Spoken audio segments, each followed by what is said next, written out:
and welcome to the Thank You for Knitting YouTube podcast. My name is Alana and I'm a knitwear designer and yarn shop owner living in Auckland, New Zealand. So today is episode number 10 of the Standard podcast. It's good to be back. It's been about a month, which is longer than normal, I think, between podcast episodes. So a lot has happened. I have a couple of projects to show you that you haven't seen at all yet before on the podcast. And yeah, just give some updates, maybe talk about Woolfest, things like that.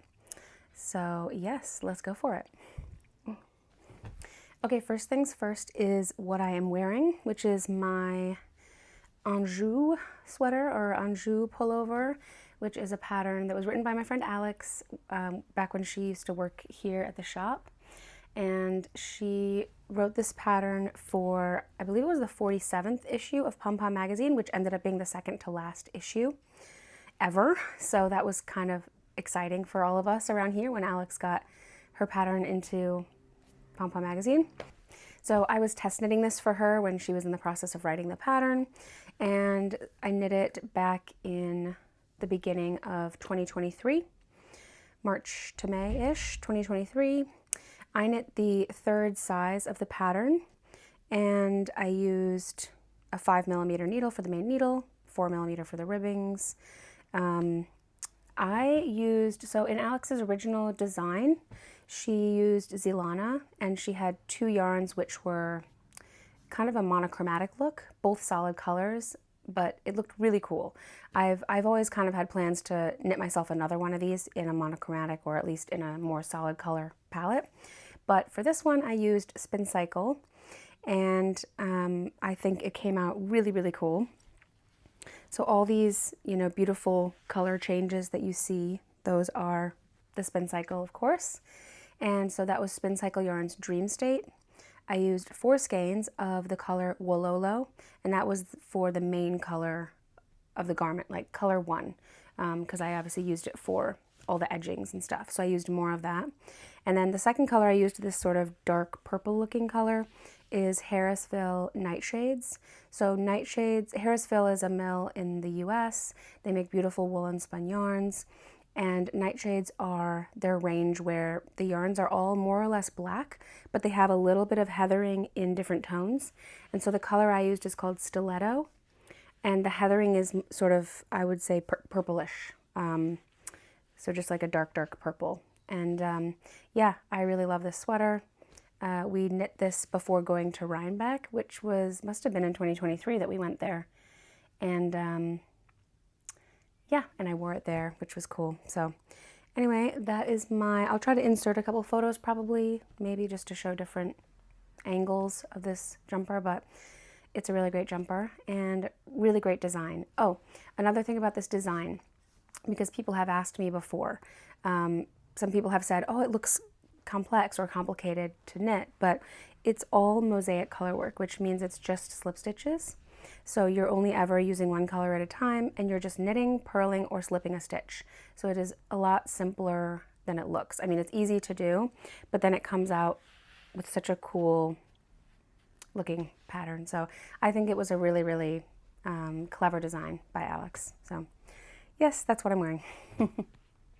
Okay, I have 2 finished items to show you, and they are both socks. And I finished these, oops, wrong bag. So as I've said pretty much every episode this year, my plan this year is to cast on a pair of socks every single month. I don't have to finish them that month, but I have to cast them on within the month, and then I have to finish all of them before the end of the year. Speaking of which, I haven't yet cast on my May sock, so I should probably start thinking about that, but I've been busy with other knits for Woolfest and such like that. But my first finished item is my April socks. And so I called these my Humpridge Track socks because I knit these. I wanted something to knit. Carl and I, my husband and I, we went and did the Humpridge Track, which is New Zealand's newest Great Walk. And it's down on the very bottom of the South Island. It was absolutely beautiful. It's a 3-day hike, 60 kilometers. It's about 20 kilometers per day. The first day you go up loads of stairs. The second day there's a lot of down and flat. and the third day is the easiest. It's mostly flat.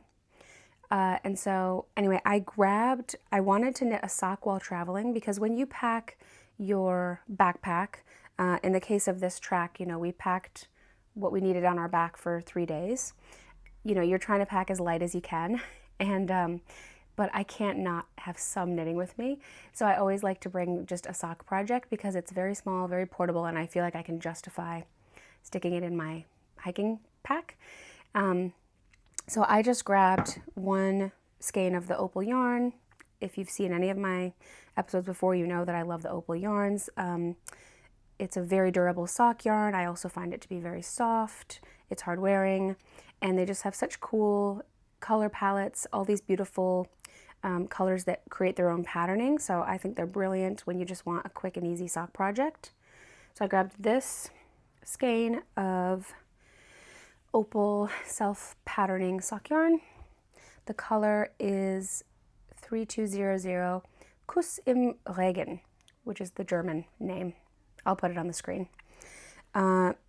So I kind of, yeah, this is the tag. So it's from the Hundertwasser collection. Opal always has different collections. So this is the Hundertwasser collection. And yeah, after finishing my pair, I have this much left over, which I haven't weighed yet, but it's a decent amount.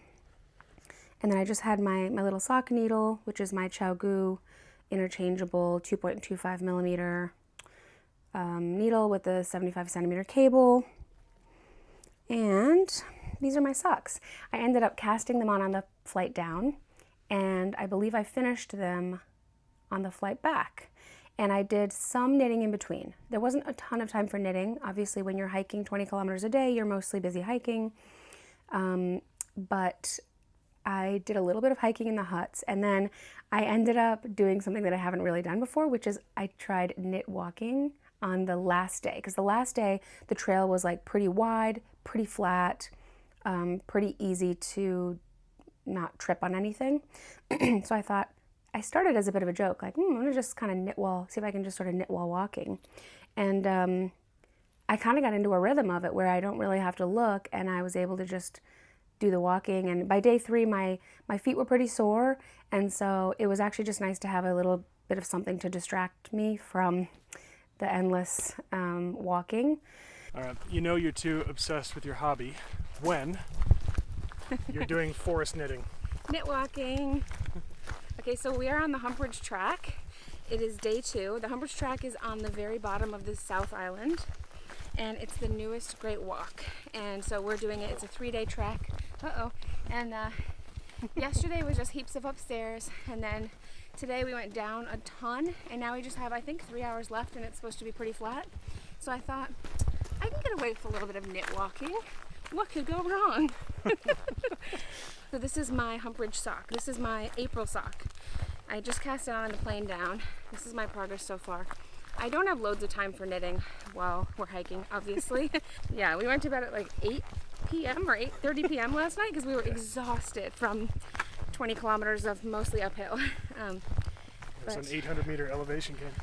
Yeah, and it was beautiful at the top. Well, I'll just see how much progress I can make in a weekend like this. So, okay. Goodbye, knitters. Goodbye.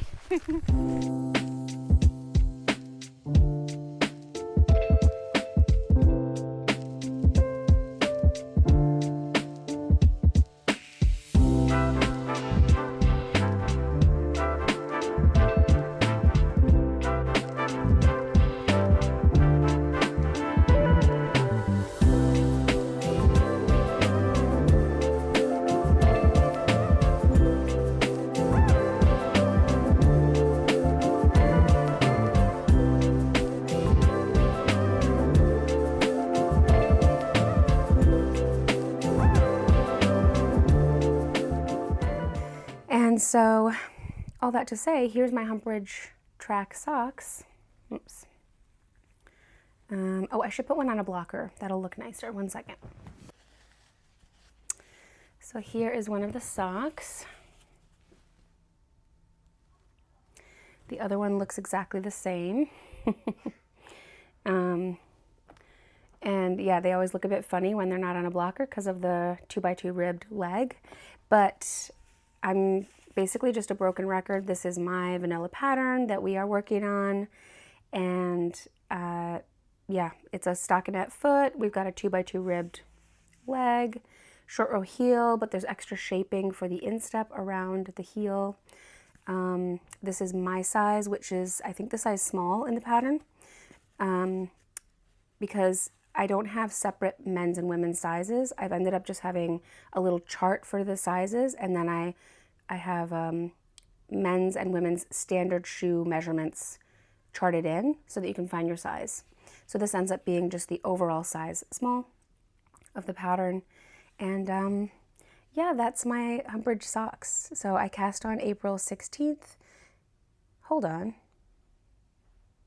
It says I cast on April 16th and completed May 2nd.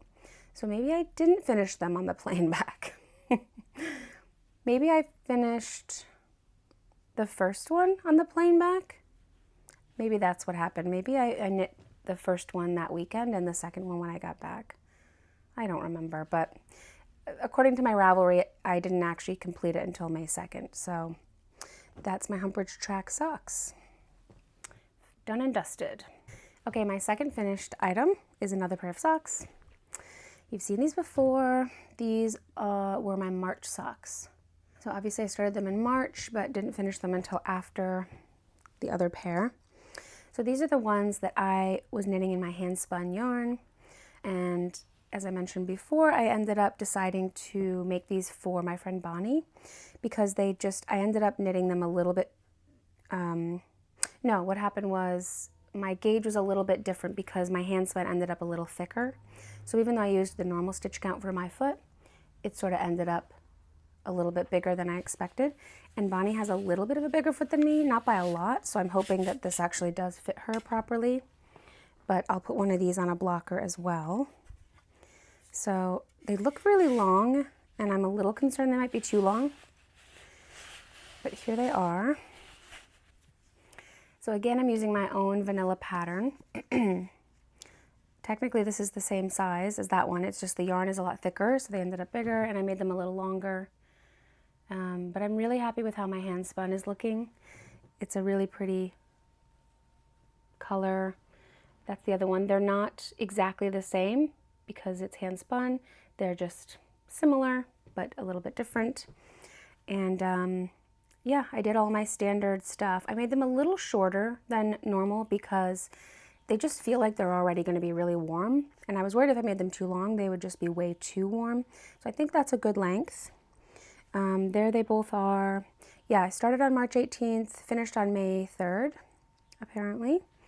And I have quite a lot of that hand spun left over, which is actually pretty cool because I can potentially still make myself a pair of socks with the same hand spun if I want to. Maybe they'll be shorties, but I think there's quite a lot left over. When I started the project, I had 177 grams of hand spun, it's saying. So yeah, I'll definitely have enough to make myself a pair, actually, now that I'm reading the grams. Same thing as always, 2.5 millimeter needle. Nothing much to say here. Again, I showed this fiber before, the yarn before, but it's a mix of some beautiful Haunui fiber and then some beautiful sock blend that was dyed in autumnal shades from Handmaiden's Fiber Club. That's Amy of Handmaiden. I get her fiber club and I love it. And yeah, I think these socks are super sweet and lovely. I hope that they fit Bonnie properly. They do look long. I think if they end up a bit long, we can always cut into them and rip a few rows out and then graft it together, maybe. But we'll see. I measured them on her feet when I was with her. And then, you know, she lives in Wellington, so I couldn't try them again. But I'll give them to her next time she visits, or I'll ship them. We'll see, and fingers crossed that they fit. So that's it for finished things. It's just those 2 pairs of socks. But I have a couple of projects to show you that you've never seen before. So a lot of the things I had been working on, I'm currently in a position right now where there are a lot of active whips. Sorry, not active, but like looking at my Ravelry page, I technically have a lot of whips. But a lot of them are sort of resting for now. I had several summer tops going on. Well, I had 2 summer tops going on. And now that we're not in summer anymore, I've kind of put them aside, and I probably won't pick them up until we're heading into summer again towards the end of this year. So those will probably sort of hibernate for a little while. But I have a couple of new things that I've never talked about before. So the first one I'll mention quickly because it's not that exciting. I actually cast it on before my last podcast, I think, but I forgot to mention it because I didn't have a Ravelry page for it yet. You can see how much I rely on my Ravelry project pages.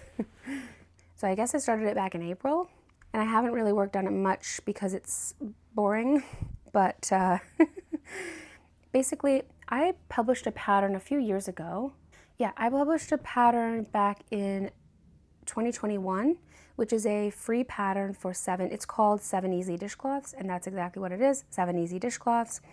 And it basically has, you basically need 3 balls of cotton, 1 of each color, 50 grams, depending on the meterage, obviously.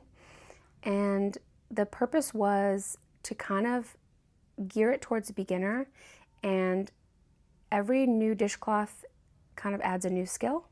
So the first dishcloth is just plain knitting, which turns out to be garter stitch. So all you have to do is knit back and forth. Then there is a seed stitch one, so you would then learn purling and do knits and purls. Then there's another textured one with knits and purls. There's one with slip stitches, there's one with stripes, and then there's one that goes diagonally with a color block. And basically, you end up with 7 dishcloths with just 3 balls of yarn, which I think is pretty cool. And originally I designed this using a cotton yarn that we used to carry that we don't carry anymore. And so the purpose of this is I'm just trying to make a new sample for the shop in a yarn that we do have now, which is the Rowan Summerlite DK, which is just 100% cotton. It's a nice cotton though. I think it's really soft. And it's got a pretty nice color range. We've put together a few kits at the shop for the dishcloths because you just have to put together 3 colors, 1 ball of each.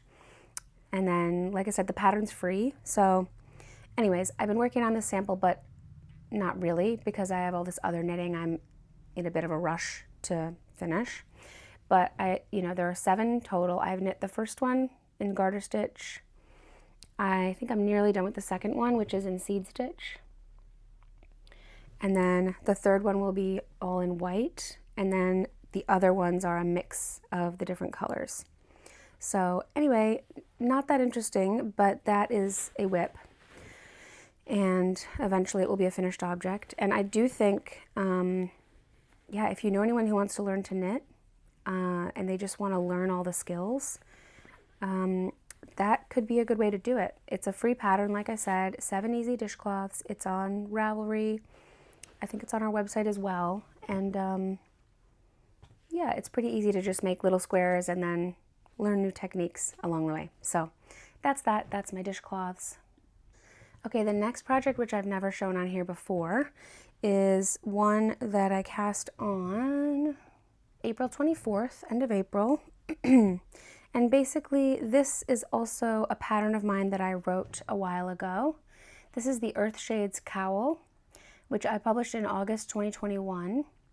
And I really like this design. It's a brioche cowl. And again, it would be a really good project if you were, let's say, learning brioche for the first time. Let me grab the original sample. It's here. So here's the original Earthshades cowl. And I absolutely love this cowl for a few reasons. The first is this is my favorite cowl shape. It's just straight on the neck, but then you get this nice little bandana kind of style point down the center front. You start knitting it from the top and then you knit down, and at some point you start doing some increases along the center line. I also love this pattern because it just requires 1 skein of Spincycle dyed in the wool. And so if you have 1 skein of dyed in the wool and you're not sure what to do with it, this is such a good project, I think, because I think you get a lot of, bang for your buck with the Spincycle. Like, it really shows it off beautifully for just 1 skein, which is nice. And then the main yarn that I used was Brooklyn Tweed Peary. And so part of why I'm knitting the second sample is that As many people probably already know, sadly, Brooklyn Tweed is going to stop making yarn. They were one of my all-time favorite yarn companies. What they did for the wool industry was so awesome. And I think they've been in business for 20 years, so I totally support them and their need to step back, but I have appreciated their yarns so much over the years. I love them so much. The woolen spun, the tweedy, the fully traceable sheep breeds, like the quality, the color range. It's just some of my favorite yarns of all time. And so all that is to say that because Peary is going to be no longer available, I wanted to make a second sample of this cowl in a yarn that we do have available. So I'm going for just a very much neutrally brown look, which is not everyone's cup of tea, but I love brown.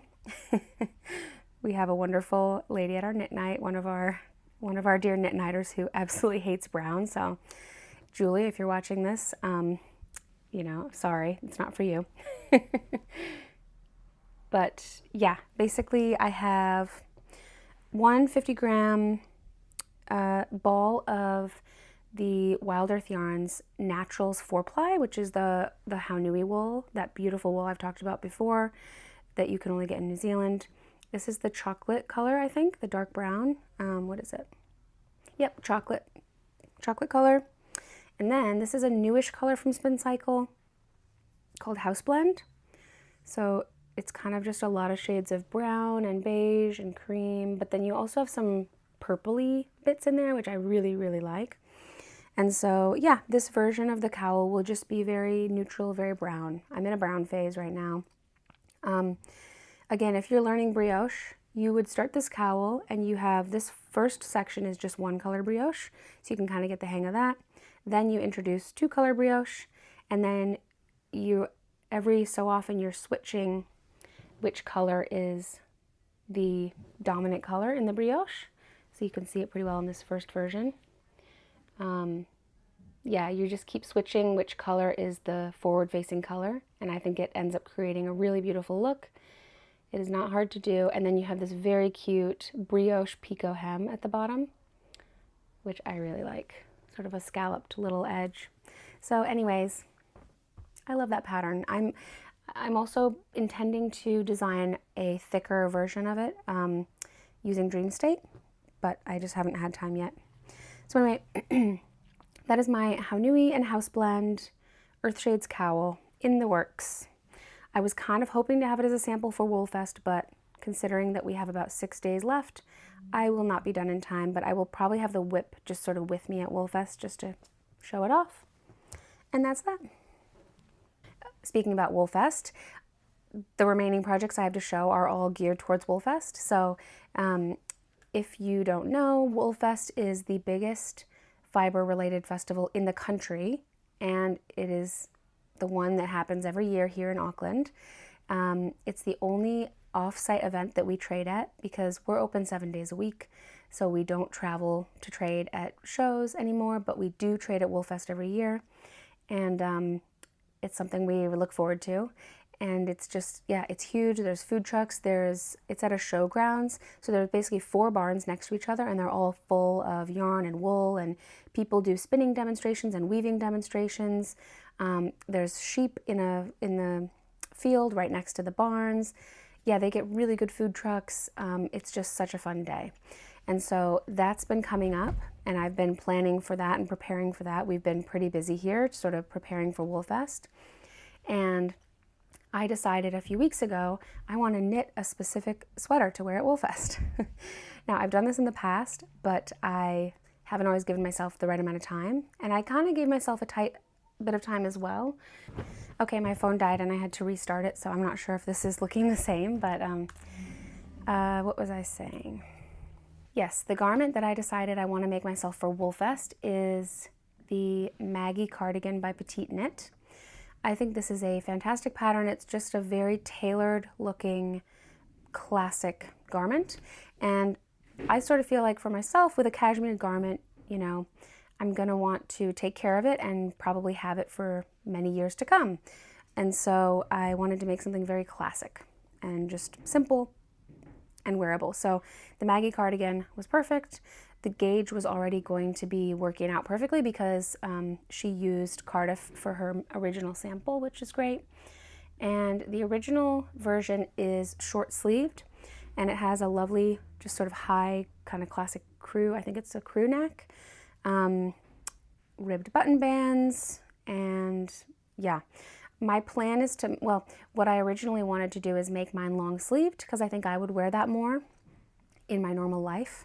However, I think with the fact that I have probably about 5 days left of knitting if I want to block this and then wear it to Woolfest. So I've made a bit of a backup plan. Sorry, let me show it to you before I keep talking. So I'm using the Cardiff Classic 100% cashmere. This is the yarn. Sorry, I don't have one of the tags with me. Maybe I'll insert a photo or something, but this yarn is incredibly lovely. We carry it. We started carrying it in our shop, I think, 2 years ago, because we couldn't find any other 100% cashmere yarn that was available at any other shop in New Zealand. And so we started importing this. It's from Italy, Italian cashmere, and it's gone really well. People are happy to have it. I think that, you know, you can use just a couple of balls to make a little scarf, and it'll be the softest scarf you've ever owned. And then, yeah, obviously you can make yourself a garment, and it's going to be a pretty luxurious garment. But again, you know, you can, if you take care of a beautiful cashmere sweater, you can potentially have it for the rest of your life. So I think it's a really wonderful thing to have a couple of beautiful items in your wardrobe. And this is by far the softest yarn, I mean, just that I've ever felt ever. It's so nice. And so the yarn, it's an 8-ply, but it's a light 8-ply. It's more of a sport weight, I would say. And it has this lovely, it looks like a chain structure, but it's not a chain. It's 6 plies, so you have 2 plied together 3 times, and then those are plied together. I think it's called a twist untwist.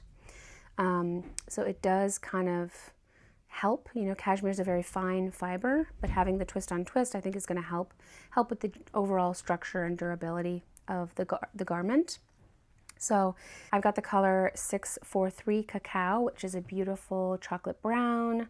Again, sorry, Julie, if you're watching this, I know you don't like this, but I love this color, and this is my cardigan. I think it's called a ziggurat sleeve. It's essentially like a set-in sleeve, but seamless. So it just gives a beautifully tailored, sophisticated look, in my opinion. And this is my progress so far.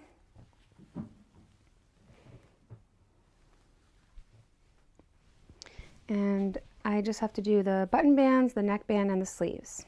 And so, like I was saying, I want to have a long-sleeved cardigan in the future, but looking at my current timeline, I think I would just stress myself out if I tried to make the long sleeves before next weekend. So, and it gets kind of hot when you're at Woolfest, because you're inside and you're moving around and there's a lot of people and body heat and you're running around and rushing, so you just get kind of warm. So I actually think wearing it short sleeved at Woolfest is maybe not a bad idea. So I'm thinking that I will just keep the sleeves short for Woolfest and then wear it that way, and then afterwards I'll decide if I want to keep the short sleeves or undo the ribbing and then make longer sleeves. So that's kind of where I'm at now. I've just started the sleeve yesterday, but I'm going to go in and do the button bands and the neckline first so that I can just gauge how much time I have to do sleeves. The only modification I've done so far, and probably the only modification I will do, is I've changed the body just a little bit. So I've made the body a little shorter, I think. I went just 9 inches from the underarm to before I started the ribbing. Then I did a quick little rapid decrease right before the ribbing, and then 2 inches of ribbing. I've done that general style before, and I really like a little bit of just coming in at the waist. So I'm looking forward to having this cardigan. It's absolutely, I mean, it feels like a cloud. It's the softest thing in the world, and I think it's just going to look really nice and kind of match everything, hopefully. So yay, that is my Maggie cardigan in Cardiff Classic for Woolfest. So since Woolfest is this coming weekend, it will be done in some form by the next time I see you. So I think I might have mentioned this. I started that on April 27th, so it's been, I don't know, 2.5-ish weeks. It's on a 3.5 millimeter needle. I'm knitting the 3rd size, which is the size small. And yeah, Cardiff Classic. I've got 10 balls currently. I would have only needed 8 to make the short sleeve, but I grabbed 10 to make the sleeves longer. I hope that's enough. We'll see what I do with the sleeves, but yeah, got it here from the shop, obviously, and really looking forward to having that garment. So I just have one more thing that is a work in progress to show. This is another sample that I'm knitting for Woolfest. It's one where I, again, sort of started last minute and I'm kind of rushing to finish because for some reason I like to torture myself in that way. And I am using this absolutely lovely yarn that we carry in the shop called Woolly 8-ply. It is 100% non-superwash New Zealand wool, and it comes in a very lovely range of colors. It is a pretty affordable yarn, but a very lovely woolly feel. It reminds me a little bit of Sandnes Garn Peer Gynt, although I think the woolly is actually a lot softer than the Peer Gynt. Maybe it's somewhere between Peer Gynt and Sunday. Yeah, maybe more like Sunday. But there's so many fantastic colors. I have chosen 6 of them right here. So the colors I have are Indiegogo, Sheepish, In a Jam, I'm the Moss, Sly Fox, and Billie Jean. And I think they look beautiful together. And so this is going to be the Holger sweater by Petite Knit. So this is the children's sizes. I'm making the smallest of the children's sizes, which is age 1 to 2 years. And I just thought this pattern was the perfect way. Well, first of all, we sell Petite Knit's printed patterns, the little A5 booklets here in the shop, and we're going to have them with us at Woolfest. And so I thought it'd be good to have a sample of one of those patterns, and also a really good way to show off the woolly because you use 6 different colors in one garment and they really look nice together. So the main body of the jumper, this is the progress I have so far. The main body is stripes, and I'm using these 2 colors for that. So I have a little longer to go in the stripes. And then basically for these colors, you do them each. You use 1 color for the neckline, 1 for the bottom, 1 color for one sleeve, 1 for the other sleeve. So it ends up being a really cute multicolored sweater. And yeah, I've got that going on. I just started it on May 14th, so that's like 4 days ago. So again, I'm hoping to finish in the next 5 days basically so that I can block it. So, you know, timing is a little tight, which is part of why I'm gonna do the short sleeves on my Maggie cardigan. It's not the end of the world if I don't finish this in time. I could still have the partial project hanging at Woolfest, but I would much prefer to be able to block this so that people can feel how the yarn feels after it's been blocked when we're there. So that is that. That is my Holger sweater. Just a shop sample. There's no intention to gift that to anyone at any point. That's just going to hang in the shop to show off the pattern and to show off the woolly yarn. I don't know if I said this already, but I'm using 2 skeins each of the main colors, the stripe colors, and then just 1 ball each for the other colors. So it doesn't take that much yarn, at least not for the small size. And that is my last whip. However, there is one more project that I haven't even started yet that I'm supposed to start, and that I also am going to have to finish in the next 5 days. So I've got the yarn here. So basically, there's 4 of us who work here in the shop, and Katrine, sadly, she's a yarn dyer, not sadly, she's a yarn dyer, a wonderful yarn dyer, and she will have her own booth at Woolfest. So she'll be doing her own booth, which is in a different shed than us, which is unfortunate. But the rest of us, the other 3 of our team, we will all be at our booth together. And so we decided that we should make berets. I don't think I've ever owned a beret, nor do I look good in a beret, but I wanted to, you know, I thought it was a cute idea that we all have a matching thing. Vibeke was the original planner of this, and it is a striped beret. So the other two have already made theirs, Vibes and Elise, and I have not even started, but I told him I would, so I've got to hurry up. And I've got 3 yarns selected. I really like this color combo. So I've got the Brushtail 8-ply in the color Havana, and then I've got Zilana Rimu DK in Kakariki Blue and Red Rata Tree. So my plan is to have the brown be the main color, and then to alternate stripes between the blue and the orangey red. So anyway, that's my plan, and I'm just going to make up the beret as I go and do it in stripes, and we'll see how that goes. So that is a plan which will theoretically be done very soon.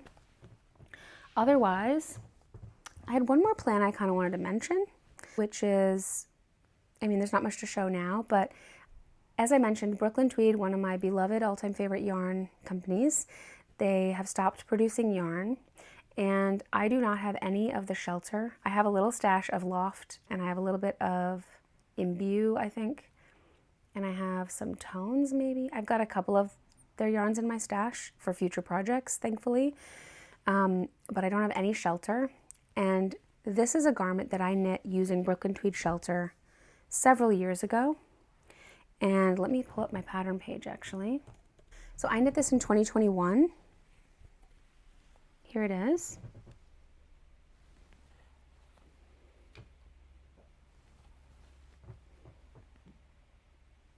Now this pattern is called Truss by Melissa Whirl. I knit it, as I say, in 2021 as a shop sample. I made the 4th size, it looks like. This was bottom up, which I don't frequently do.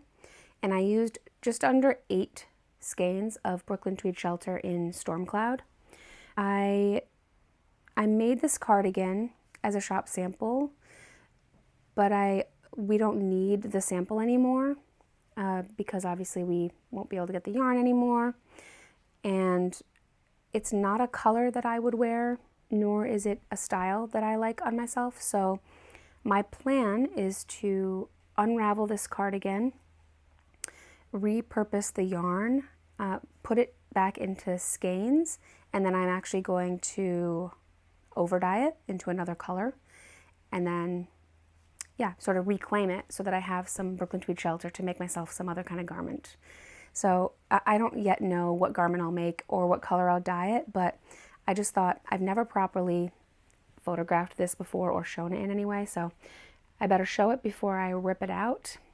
And yeah, just sort of mention that that's my plan, because then I can have new Shelter yarn. I'll make it some kind of color and make myself some sort of a garment in it. So that's just a plan. That truss cardigan, which is going to be turned back into yarn. So yay, looking forward to that. And that's kind of all I have. As always, I have a lot of plans, but I don't necessarily talk about them because some of them happen, some of them don't, so why talk about them? In the meantime, basically we have Woolfest coming up, and we're really looking forward to it. We will try to do some filming on Woolfest. It definitely won't be any kind of full amount of vlogging or anything like that because, well, we're busy working all day, so we can't really, I know we won't have time to do a lot of filming, but we'll try to do some filming and some clips, and then maybe in the next episode I can put in some of those clips to show you what Woolfest is like. But otherwise, I think that's all I have to show today. I have a couple of plans for videos I want to do soon. One of my plans is I thought about putting together tips for starting a small business. Is that something that is interesting to people? There's a lot of things that we've learned over this last 6.5 years, and I thought it might be kind of nice to put those into a video in case you are thinking of starting a small business or have just started one and are looking for advice. We learned several things the hard way. You know, not that hard, just meaning that we did something one way, maybe we wasted some money on that thing, then we learned it was better another way, and that was it. So I thought if I could save someone the time to not have to make those mistakes, that might be helpful. I don't know.